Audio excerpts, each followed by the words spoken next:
Hey guys, this is Johnny Crims 2000. Welcome back to Capcom Arcade Classics Volume 1, my personal retrospective of some classic arcade games from one of my favorite gaming companies, Capcom.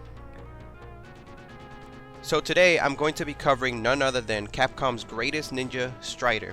But before I get to playing through his game, I wanted to take this time to give you a brief introduction and history of the Strider series. This is a retrospective after all, and Strider is one of Capcom's most beloved properties.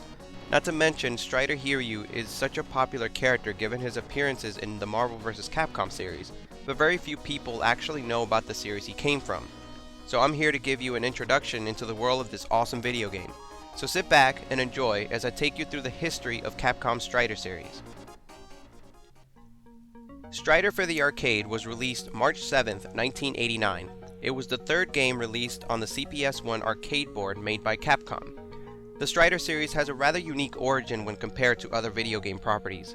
It was originally conceived as a multi-platform collaborative project between Capcom and Moto Kikaku, a group of manga artists. The original plan was for Moto Kikaku to develop a manga adaptation, while Capcom was left to develop two separate video games all based around the same Strider franchise that they were creating. Tatsumi Wada headed the manga adaptation, Koichi Yotsui headed the Koinot version, and Masahiko Kurokawa was in charge of the consumer version for the NES. The manga adaptation preceded the original arcade game and was released between May and October of 1988. It was written by Tatsumi Wada and Tetsuo Shiba and spanned 6 issues found in the pages of the monthly magazine Comic Computique. The story told of a young Super A-grade Strider named Hiryu living peacefully in Mongolia in the year 2048. He is only one of a group of super ninjas known as the Striders, who are mercenaries specializing in espionage, sabotage, and assassination. Having been drawn out of retirement, Strider Hiryu was sent to kill his best friend, Kane, who was captured and brainwashed by hostiles in the Kazakh SSR. Through a series of events, Strider Hiryu realizes that his former superior, Matic, was involved in the advancement of a mind control weapon codenamed Zane, and was in cooperation with an organization named the Enterprise and its leader Fascist Clay. With the help of other Striders, including Strider Kane and Strider Sheena, Strider Hiryu set out to stop the Enterprise's mind control operations, his former superior Matic, as well as the evil Fascist Clay. This elaborate story served as an expansion to the backstories found in the two video game adaptations, the NES version of Strider borrowing heavily from the manga story. The arcade version of Strider expands the Strider mythos by telling a new story, though still based on much of what was already established in the manga. This includes Hiryu himself being a part of the Striders, as well as his campaign against the Kazakh SSR. In this new story, Strider is hired by a rebel organization to assassinate Grandmaster Mayo, a powerful being who has gained power and dictatorship over the planet Earth. The Grandmaster's evil plan includes erasing all of the life on Earth while creating a new world made up of his own life forms. It is up to Strider Hiryu once again to stop Mayo from accomplishing his plan of world domination, and this is where the player comes in. In Strider, you play as the titular Strider Hiryu in a platformer hack and slash. You go from level to level, fighting off waves of enemies varying from standard soldiers to dinosaurs to mechanical monstrosities. Bosses are huge, and you'll need to be on your toes in order to defeat them. One interesting thing about Strider is that the terrain is as much a part of the game as any of the enemies. You'll constantly need to pay attention to your surroundings, everything from wall jumping to clinging on the ceiling to being completely upside down. Rarely will you be on a flat, stable surface. Along the way, you can get power-ups which will help you out. Invincibility, a longer slash, and one of Strider's most defining features, his robotic helpers. All of these features ensured that Strider was one of the most action-packed as well as one of the most difficult games released at the time, easily becoming one of Capcom's most successful and iconic games in the arcades before Street Fighter II came and took over the video game world.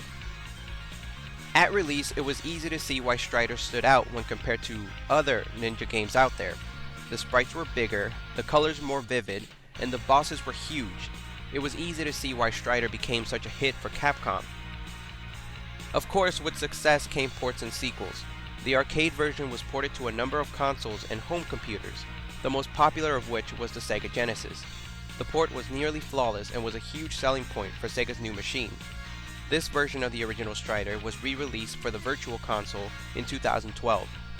There was also an 8-bit port for the Sega Master System, which looked like the NES version but was based on the more action-packed game found in the arcade. In Japan, the game was also ported to PC with several bonuses, including an extra level, new cutscene artwork, and remixed music.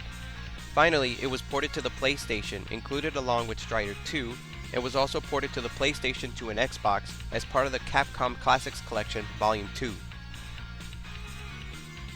The NES version was released a few months after the arcade version, although it had been in development beforehand. It followed more closely to the original manga and included more exploration and backtracking, as well as text-based story progression. After the success of the initial two Strider games, two separate games followed. The first game was Strider Returns, released in 1990 for the Sega Genesis, a game that had no involvement from Capcom itself. It was developed by Tiertex and published by US Gold. Besides sharing some basic gameplay similarities in Strider's sprite, this game has little to do with the official Strider games. In this game, you take the role of Strider Hiryu, hence the white outfit instead of the familiar blue, on your way to rescue Princess Lexia from the evil Grandmaster Mayo. Needless to say, many a Strider fan would rather ignore this entry in the Strider series.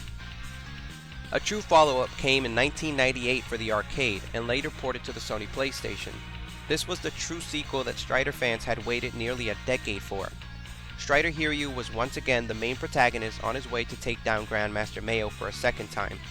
This game was based primarily on the original arcade game while taking the game to the next level in many ways. The game is still a 2D hack-and-slash platformer, but the backgrounds are now in glorious 3D. The environments are bigger and much more action-packed. Besides this upgrade in looks, Strider 2 welcomed a new anime art style, which really shows just how badass Strider Hiryu and company really are. The game was definitely a proper entry to the legacy of Strider. Aside from official ports and sequels, Strider was also the subject of imitations in the form of two rather strange games which at least deserve a passing mention. The first was Run Saber by Atlas, released in 1993 for the Super NES. This rather obscure game was overlooked when it was first released, and aside from being a blatant copy of Strider, it's a rather good game.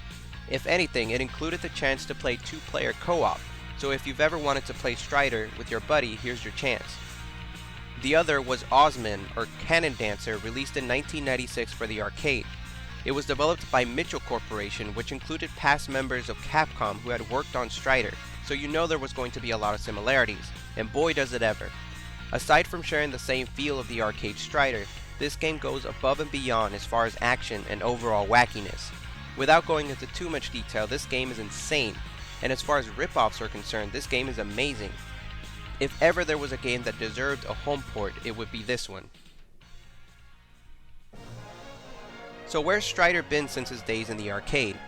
Well, since Strider 2, Strider Hiryu has stuck to making appearances in Capcom's Versus series. He appeared in Marvel vs. Capcom Clash of the Superheroes as a selectable character, as well as Ton Poo appearing as a helper character.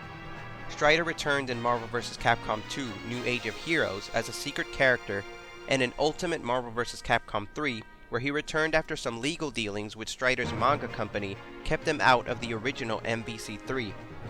He also appeared as a playable character in the Japan-exclusive Namco Cross Capcom for the PlayStation 2.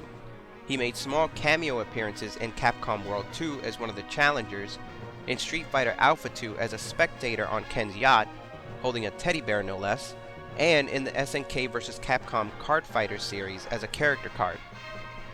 It's also interesting to note that Strider Hiryu was set to appear in the cancelled Capcom Fighting All-Stars as a playable character, as well as in Mega Man Legends and Super Street Fighter 4. Well, sort of.